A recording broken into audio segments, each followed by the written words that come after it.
Cette semaine, nous partons en Slovénie pour un séjour très nature de 13 jours. Dans cette vidéo, je vous propose un itinéraire jour par jour où je vous dis que faire, où marcher, où dormir, etc. juste après ça. Bonjour, c'est Christine de À nous le monde, la chaîne qui vous propose chaque semaine un programme de voyage présenté jour par jour. Aujourd'hui, nous partons en Slovénie. Et surtout, restez bien avec moi jusqu'au bout, car vous retrouverez le carnet pratique avec toutes les bonnes adresses, les conseils et les prix à la fin de cette vidéo. Après avoir atterri, vous récupérerez votre voiture de location et partirez immédiatement pour votre premier logement aux alentours du lac de Boeni. En route, arrêtez-vous visiter l'ancienne ville très pittoresque de Sofia Loka.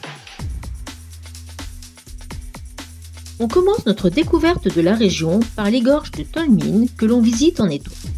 Ensuite, on va voir la cascade de Koljiak et on n'oublie pas d'admirer les eaux vertes de la Soka.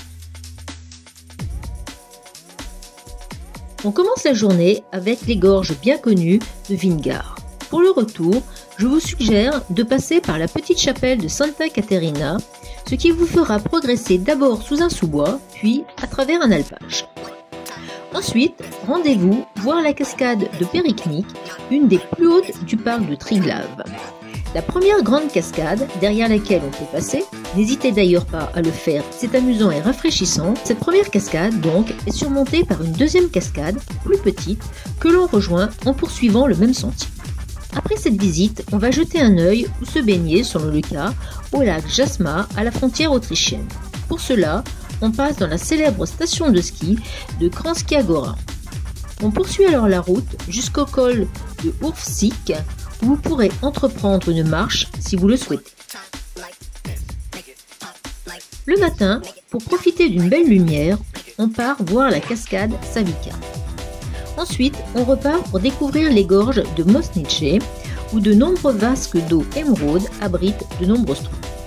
Enfin, on rejoint le lac Boenji, que l'on parcourt à pied sur la rive nord.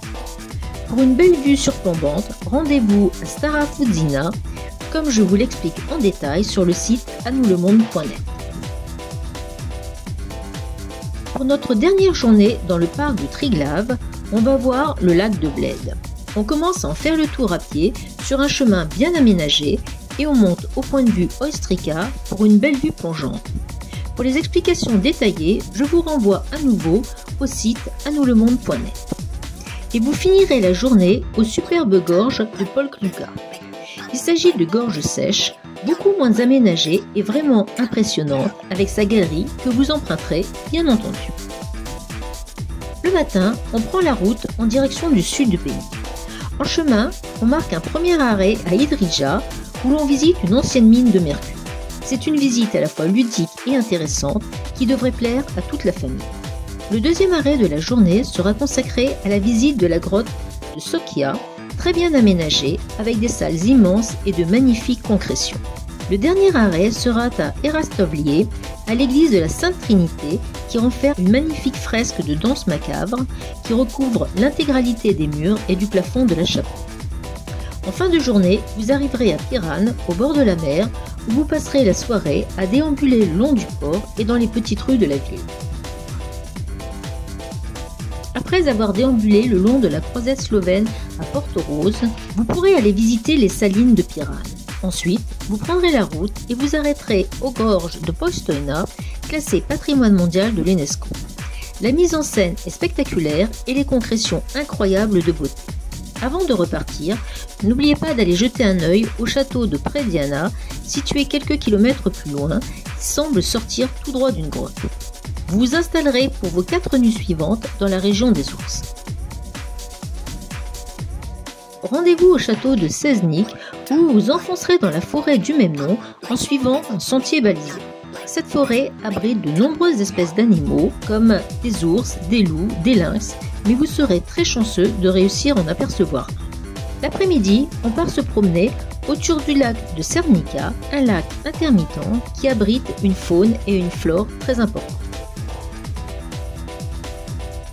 La journée entière sera consacrée à essayer de voir des ours bien à l'abri dans un affût. Ce matin, on va explorer la grotte de Krishna Yama à pied et en bateau pneumatique. Cette grotte n'est pas aménagée et a été laissée en l'état, ce qui permet de l'explorer pratiquement comme l'ont fait ceux qui l'ont découvert pour la première fois. L'après-midi, on va se promener dans la vallée karstique de Rakovskoïa, au milieu de chênes et de sapins. Les nombreuses formations rocheuses sont prétexte à de très belles photographies. Aujourd'hui, on rejoint Ljubljana, où l'on pourra visiter son musée du train et se balader dans son petit centre historique plein de charme. C'est ici que s'achève votre séjour en Slovénie. Place maintenant au carnet pratique. Pour ce voyage, vous pourrez vous munir d'un guide généraliste comme le Lonely Planet. Pour la voiture de location, je vous conseille de passer par le grossiste Rental qui propose souvent des tarifs intéressants. Certaines visites, comme la grotte de Krishna Yama, sont à réserver à l'avance sur Internet. Vous retrouverez le lien sur anoulemonde.net. Quant au logement, nous avons dormi au Reci Pension au bord du parc du Triglav, au Bed and Breakfast Miracolo di Mare à Piran et à la Guest House de Maklar à Markovec.